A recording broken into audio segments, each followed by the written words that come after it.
Acaba de ocurrir, señoras y señores, lo quizás nunca antes visto en la historia republicana. De momento no recuerdo que se hayan suspendido unas elecciones, tendría que hurgar bien en la historia de nuestro país, pero esto es lo que tenemos, con esto nos encontramos. Y esta suspensión de elecciones trae consigo consecuencias. Vamos, amén, de algunas noticias que compartir con ustedes en el entramado de este comentario. Vamos a analizar las repercusiones inmediatas de la suspensión del proceso de las elecciones municipales de este año 2020.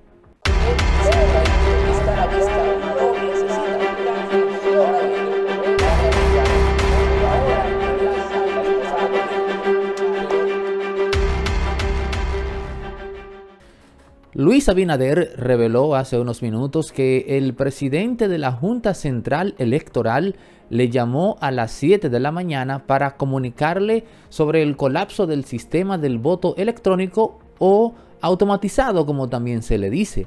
Pero también nos reveló en su alocución al país que a las 10:30 de la mañana se le llamó desde la Junta Central Electoral, aunque no aclaró si en esa segunda ocasión fue también Julio César Castaño Guzmán quien le llamó, para consultarle sobre la posibilidad de mantener en pie las elecciones, pero solamente con el voto manual en los lugares donde estaba establecido y suspender la parte que se corresponde con el voto electrónico.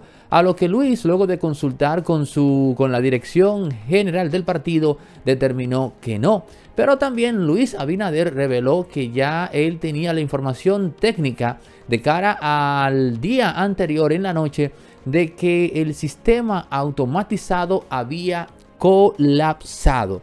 Y yo quiero aquí en este punto decirle a ustedes de forma tácita que no se dejen llevar de comunicadores o opinólogos, como les dicen ahora, que tengan alguna información sobre lo que pasó in situ en el fallo del voto electrónico. Porque lo que sí tenemos seguro a este segundo es que ni siquiera el mismo presidente de la Junta Central Electoral tiene la noción técnica de qué rayos pasó que propició que ese proceso colapsara. Y también, siendo justos, por lo menos en esa parte, hay que decir que cuando ocurren este tipo de cosas, oigan bien esto, cuando ocurren cosas tan magnánimas como esa, se hace un estudio forense que puede llevarse una semana, un mes, para determinar, o más, para determinar dónde estuvo el fallo técnico. Lo que quiero decir con esto es que no tenemos a este segundo una razón técnica tangible de por qué colapsó el proceso, independientemente, oigan esto, de que se haya tratado de un sabotaje. Y si fue un sabotaje, entonces ¿de quién? Y en este punto vamos a comenzar a examinar cada uno de los elementos involucrados. El PLD, bueno, fraude del PLD. Al PLD, desde mi punto de vista, no le convenía que este proceso electoral cayera en entredicho, inclusive si los resultados fuesen en contra de los intereses del Partido Morado. ¿Por qué razón? Porque más adelante vienen unas elecciones presidenciales y a Danilo Medina en su fuero interno, aunque él no lo diga, lo que más le importa es preservar el poder a nivel presidencial. ¿Qué significa esto? Que si a Danilo Medina usted le da a escoger entre sacrificar las elecciones municipales o las presidenciales, obviamente él va a sacrificar las municipales. Particularmente descarto al PLD por esa vía, sobre la base de que entiendo que no le convenía a ese partido un proceso electoral que cayera en entredicho. Fraude o sabotaje del PRM, por así decir. Bueno, ahí tenemos varias vertientes, pero me parece que si el PRM entendía que estaba ganado, lo menos que quería era que se propiciase un proceso electoral pues con altibajos o totalmente violentado. Fraude o sabotaje más bien desde el sector privado. No sé, todo es posible en este país, pero habría que ver, es lo que digo, es una situación muy sensible y no podemos estar acusando gente a la ligera en sentido general. El clan Castillo venía diciendo desde hace unos meses que este proceso no se iba a dar y que iba a ocurrir un incidente que iba a determinar que colapsara el proceso para así entonces justificar la unión de las elecciones municipales con las congresuales y presidenciales en mayo, para así tener entonces una justificación para volver a modificar la constitución y en ese proceso de forma solapada o soterrada pues incluir el tema de quitar el nunca jamás, el acápite del nunca jamás de la constitución. Lo primero es que la ley orgánica establece precisamente que la Junta Central Electoral sea en su artículo 260 quien tenga la potestad de anular las elecciones, y en el artículo 261 de esa misma ley orgánica electoral pues le da la potestad a la misma Junta para que fije las fechas de nuevas elecciones. ¿Por qué traigo esto a colación? En relación a lo que venía diciendo Vinicio Castillo o el clan Castillo, el clan de los Vinchos como le llamo yo. Bueno, porque para tú hacer elecciones nuevas no es necesario modificar la Constitución. Basta con que la Junta, amparada en la misma ley electoral, pues determine una nueva fecha. Ahora bien, si la Junta quiere consultar, que es posiblemente lo que hará con los demás, con los partidos, pues es algo que me parece normal y orgánico. Pero de ahí a tener que modificar una constitución, si alguien propone eso, pues deberíamos estar en sospecha.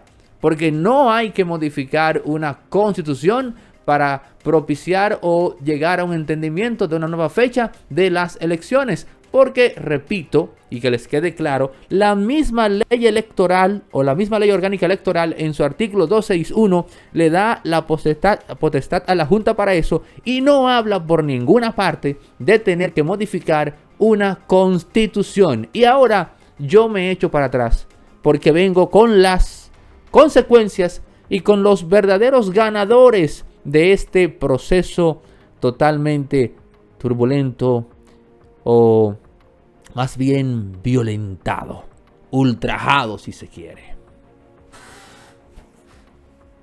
Aneudi Santos,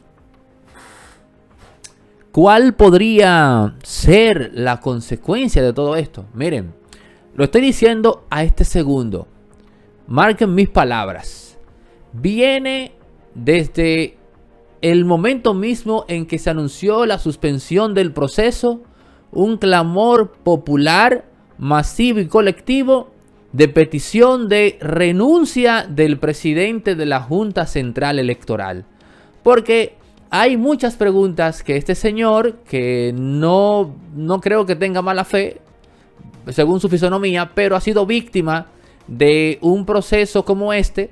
No me cabe a mí particularmente la menor duda de que de que si hubo un sabotaje, él no tiene nada que ver en esto, porque ningún presidente de la Junta Central Electoral tendría la templanza, la resiliencia de someterse al escrutinio público luego de un proceso electoral fallido. No hay carne, no hay huesos humanos que soporten esa presión social. Y él fue víctima, en caso de, puede ser de un sabotaje. ¿De quién? Yo no sé. Pero si fue víctima de un sabotaje, él tenía que tener las competencias para revertir o manejarse con esa amenaza. Pero evidentemente no las tuvo. Y eso determina, o lo deja ver más bien, como una persona que no estuvo a la altura del proceso. Así que no le quepa a ustedes la menor duda de que muchas voces en la sociedad van a comenzar a pedir la renuncia del presidente de la Junta Central Electoral, Julio César Castaño Guzmán. Yo lo siento mucho por su hermano Servio Tulio, que es un individuo que siempre colabora con los medios, que siempre está dispuesto a dar informaciones, contenidos. Lo he entrevistado varias veces en otras plataformas. Lo siento por él, no conozco a don Julio César Castaño, pero yo quiero, por ejemplo, que Julio César Castaño Guzmán me responda a mí sobre el dinero que se invirtió en esos equipos. Yo quiero que él me responda a mí si la empresa que ganó ese contrato, que fue de más de 10 millones de dólares, digo 10 millones, pero fueron mucho más, si esa empresa le va a devolver ese dinero al Estado Dominicano o a la Junta. ¿De qué forma esa empresa va a resarcir a la Junta Central Electoral y a la sociedad? Porque estamos ahora hablando de la Junta, y es verdad, la Junta tiene responsabilidad en eso. Pero ¿y la empresa que ganó esa licitación y que estaba encargada de velar porque eso no fallara? ¿Qué va a hacer esa empresa? ¿Se va a quedar así? Tiene también que venir un reclamo no solamente al presidente de la Junta, sino a la empresa que vendió y que estructuró el sistema del voto automatizado para estas elecciones. Esas son dos de las posibles consecuencias. La renuncia del presidente de la Junta y qué vamos a hacer con la empresa que ganó esa licitación y que tenía que garantizarnos que no se iba a dar este fiasco, este jabón en el sancocho en buen dominicano. Ahora bien, ¿quién es el gran ganador de este proceso? Bueno, hay dos ganadores, uno en el ámbito político y otro en el ámbito empresarial. El ganador en el ámbito empresarial no es otro más que Pepín Corripio, porque ahora, fruto de este lío que se ha armado, a nadie se le va a ocurrir pues volver a insistir de momento con el voto automatizado o electrónico, lo cual va a propiciar que en sentido general las elecciones se hagan con las boletas impresas. Y recordemos que la empresa de Don Pepín fue la que ganó esa licitación. Así que Pepín Corripio, sin obviamente pretenderlo y estando o bailando en el combo, en buen dominicano, pues se armó este lío y ¡pam! Le salió ese billete premiado. Billete premiado, porque ahora la impresión de las boletas será a nivel general.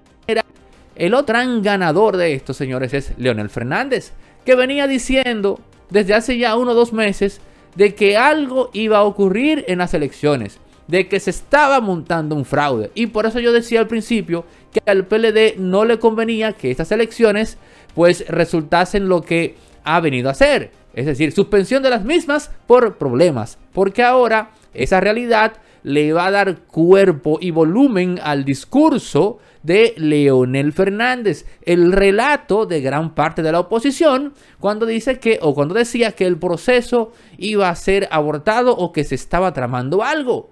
Ahora los hechos, incluso sin pretenderlo, le han venido a dar la razón, o le han dado la razón a la oposición, a Leonel, y dejando de mano, de carambola, un fracatán premiado para Pepín Corripio, porque ahora lo más seguro es que en las próximas elecciones todo será manual y análogo, como en los tiempos de antes. Los tiempos de antes de boleros, y que es boleros y tango, volveremos a rayar la boleta con el crayón y a mojar los dedos, etcétera, etcétera, etcétera. Señores, esto es algo que independientemente de todo lo que se había dicho, lo que se había anunciado, nos ha tomado por sorpresas.